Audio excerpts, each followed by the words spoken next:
3, 2, 1. Very in Los Angeles right now as an art major, as an artist.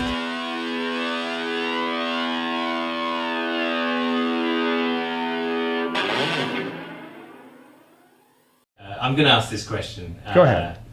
About Monet, largely because you have considerable more expertise than I do in the area of Monet. There's a tendency to see Monet's work as very much aesthetic. Are we missing something if we, particularly as late work, I think, are we missing something if we see Monet's work as being primarily driven by aesthetics? Well, I don't know. I mean, I don't suppose one's missing anything if one remembers that his idea of aesthetics was rather philosophical and poetic. I mean, there's deep spirituality in those last paintings in every which way, and it has to do with the worship of light. And in that way, it's very rational because light is the fluid which allows the visual act to take place. So I think an awareness that he's thinking that way makes their aestheticism grounded in other ways. That I think it would be a shame if one didn't respond to those as well, but. Because he seems to, because he lived for such a long time as well, his life really overlaps obviously into the sort of post-impressionist kind of expressionist era where art painting is all about the outward expression of inner states. Yes, that's absolutely true. It's absolutely true, and but he comes relatively close. I mean, he brings an inner state along with him, but maintains this dogged faith in external sense perceptions, and it doesn't find them so devoid of inner emotional significance as maybe Gauguin might or some of his followers. But it's true that, I can well recall the lack of interest in the late Monet. I mean, there was no interest. When one of my students it was who first worked with the descendants of Monet on their collection of family photographs to bring it out in book form. And I can remember when he came back to the States and showed these to me, he couldn't find anybody who would publish them because they thought there was absolutely no interest in it. Yeah. And that would have been, in the mid-1970s. Yeah. When, as far as Monet's studies were concerned, they only extended up through the 1870s, and what we now look upon as really the culmination of his great career as a painter had almost no interest. In fact, you've written a book on Nymphias, haven't you? The much of the later work that he did with water lilies. Well, I provided a text for a grand sort of picture book about them. I did. Well, if I was you, I'd be claiming that. Obviously, that's my book.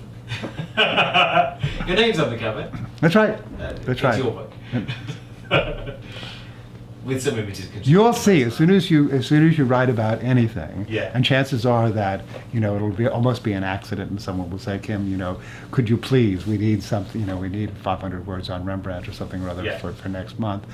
As soon as that happens, then a situation is going to come along where they'll see that you've done that, and they say, "Oh, he did a nice thing on Rembrandt. Let's have him do it again." Yeah. And so on and so forth. And pretty soon it's inescapable. You start. This leads me on to the next thing I want to talk about, really, which is your career as. You've worked as a writer, art historian, and curator, and had various. Roles within museums, fairly significant museums.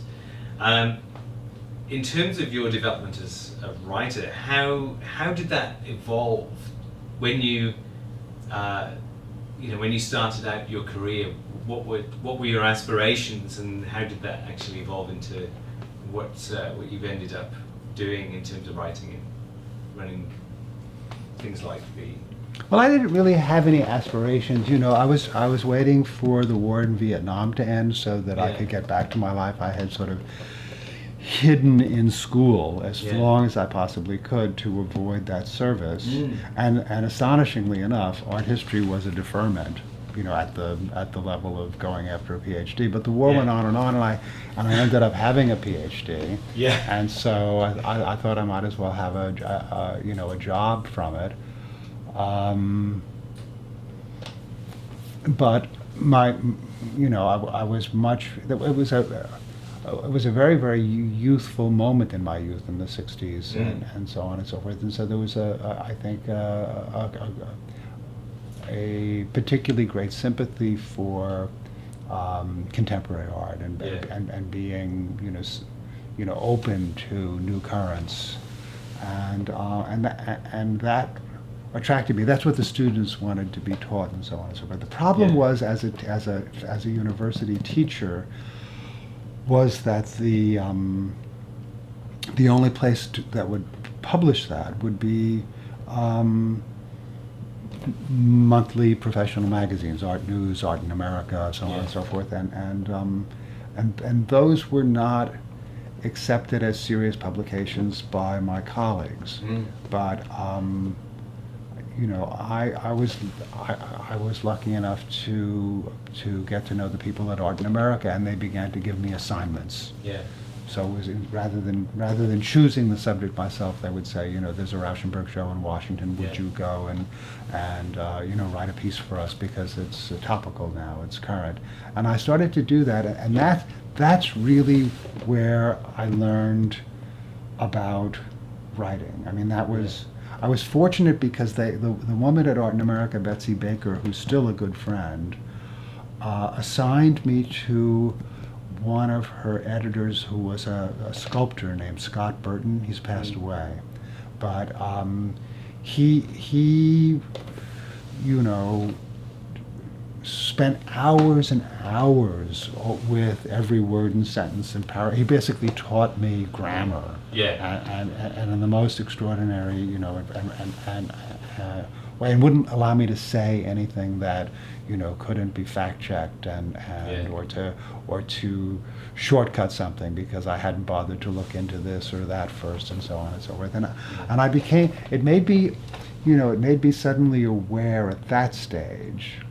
I hadn't been teaching so long, of the difference between working in a university setting, where the idea had been, that you want to arrive at something as close as possible to perfection, take as long as you need, and then, but there was another world that was facing the same issues, and they were on deadline, and so the idea was, we need to find out everything that we can about this Chagall print by tonight. We have to make a decision. So, I mean, you're not going to be able to, that's the trick. How, what can you do? What's the best you can do within the time frame that's available to do it in? And I loved that. I mean, that had so much more appeal to me than sort of working in silence and waiting for the day when I could come forth and see if anyone might be interested in Which, if you think about it, is working exactly the opposite way around, isn't it? Right, but I mean, there's lots of people who completely feel the other way. I mean, it's just my makeup, Yeah. One thing I've noticed in the art press these days, particularly in the monthly art magazines generally, and this goes for America and Australia and other countries, there seems to be a shortening down of a lot of art writing. Oh, I think so. Yeah. What have you noticed in terms of that, and how has that affected the content, do you think? I think it's great. I think that in my generation, if anybody even still reads those old articles in the Gazette de Beaux-Arts and the Art Bulletin and so on and so forth, I mean, there was a sort of standard size. And even at the beginning of my career, that's what I did. I mean, I don't know whether anybody actually trained me to do it that way, but I imprinted on the idea that if I was going to write an article about Rubens, it would be 20 pages and it would have footnotes. And so that was, how I manufactured discourse. And now I think it's so laughable because most of the ideas that have ever come into my head by accident, are a page, but you have to keep them to yourself because we don't have that format. I mean, I've always missed something where you could just post, so to speak. I think with computer technology that there's much more posting of little bits of information. What's amazing is that we still, in 2012, that we still don't have clearinghouses, that there isn't, that's Harvard or something didn't set up a website for Picasso studies so that if you had a single new piece of information, you could throw it into the pot. You'd have to wait until you had had sufficient interrelated pieces that you could write a piece that was 20 or 30 pages. I mean, it goes on today. I mean, when I describe this to you, I know that you know what I'm talking about. I know exactly. You know what I'm talking about, but you probably don't feel the burden of it as much as I did back, 30 or 40 years ago. What are you now writing yourself?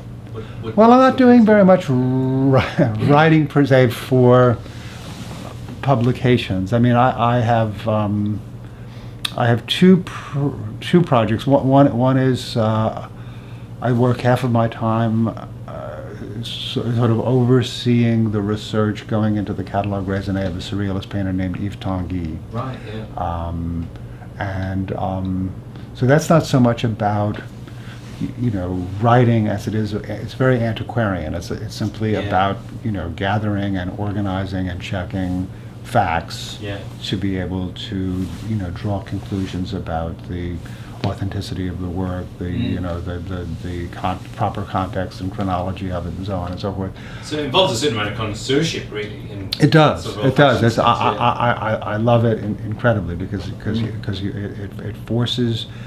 it forces me every day to be wondering how I can find out things that we don't know. I think that in a lot of writing, that there's a tendency, like if someone were to assign you to say, write a book about Yves Tanguy, you'd go and you'd read everything that was available and you would synthesize it all and you'd write a book about Yves Tanguy, but it would almost entirely emphasize what was known about him. When you're doing a catalogue raisonné, you're interested in the things that you don't know. You don't know the date of this particular painting, or you don't know who, and just breaking your head trying to think of some way you could come up with, some series of tangents so that you might get a lead, and if you couldn't establish the fact, at least pare it down so that the likelihood is that it's one of two or three things, and so on and so forth. So you're constantly working, trying to get creative about how you might find out the things that you don't know. That's what I like about that. It sounds like detective work. Yeah. So that's a great project. And then otherwise, I've tended, since I've come to New York, my other half-time position has always been in the matter of a research assistant, which I love. I think I'm really at the right age for that. So right now I'm the research assistant for this extraordinary man called John Richardson, who's spent the last 25 years writing a multi-volume biography of Picasso. And now he's 88. He has to finish with the last volume. Wow. So, what is it about research assistants? Because it's what I started doing, and it makes you feel young. I mean, and I'm not. It's such a relief just to be able to do the work without worrying about the impact that it might have on, your status or something like that. I mean, you're just, there's something very liberated about it, Yeah, I can imagine that. Right. And particularly if you enjoy the primary sort of processes of research. Right. Yeah. Right. And then otherwise, I do work with collectors and dealers and things, but I don't, only if they want information about a particular thing. I mean, I don't try to buy or sell pictures. I never take commissions. But I mean, I do work for a lot of people who will have to make a decision about whether they're going to buy or sell something. Yeah. And I am willing to work for them and just give them as quickly as possible, you know, a condensed account of what is known about what they're thinking about and what is not known about what they're thinking about, so that they can make, you know, their judgment with that information in hand. Yeah. And so I do quite a bit of that, and that's a kind of writing, but it's not published writing. It's sort of private writing and reports and so on and so forth. But I like it. I mean, I like my unpublished writings as much as my published writings. I mean, I like my emails as much as my Art in America articles. From a fun factor. Yeah, absolutely. Yeah. Talking about that, you've kind of just tricked something in my head. I've been reading this book recently that's all about the art market, and which book is that? it's the $12 Million Shark, and it's by a guy called I have heard Don about that. Thompson. Yeah. Okay. It's a really fascinating book. I think the reason why I'm fascinated about it is because as an art historian and theorist, I find that my interests are always completely within the academic, you know, kind of intellectual frame. Recently I went to a party at a collector's house in Sydney, and the private collection of this collector was just absolutely amazing, absolutely stunning. And the party was full of other people who were collectors and people involved in that end of the industry, you know, consultants working, you know, and dealers and that kind of stuff. And that's what led me to actually read this book, because it occurred to me at that party that there is an enormous kind of gulf between, so if you could imagine a Venn diagram where there is the kind of the intellectual sort of art world, and then there's the commercial art world, and then there's a tiny overlap where artists sit. But there seems to be. Don't you think it's getting more and more? 5 or 6 years ago, I did a little teaching at the School of the Art Institute in Chicago. I was adjunct stuff, and they wanted a class on the history of museums, which I did. But as I prepared that, I thought, well, what about a history of the art market? And so I asked, and they let me offer that. It was very, very well. The response was great from the students, and so I made an effort to do that. And right off the bat, one of the things I noticed was that the library had none of the books.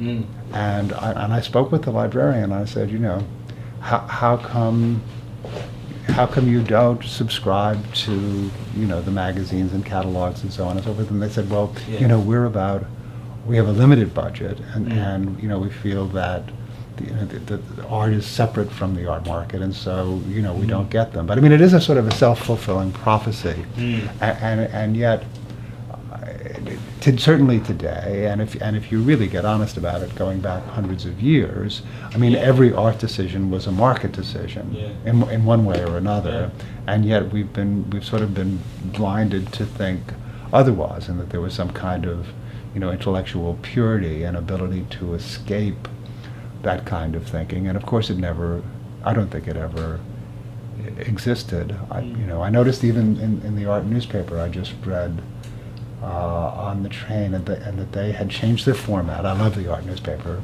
And now the format has a special section that you can take out on the art market. That's like a separate, sort of a separate section, and you know, which is nice and everything. But as you read the other sections, almost all of the articles, in one way or another, could be in the art market section. You know, so you know, that's the only problem when you try to boil it down to a sort of a separate study, is that it's too big for that.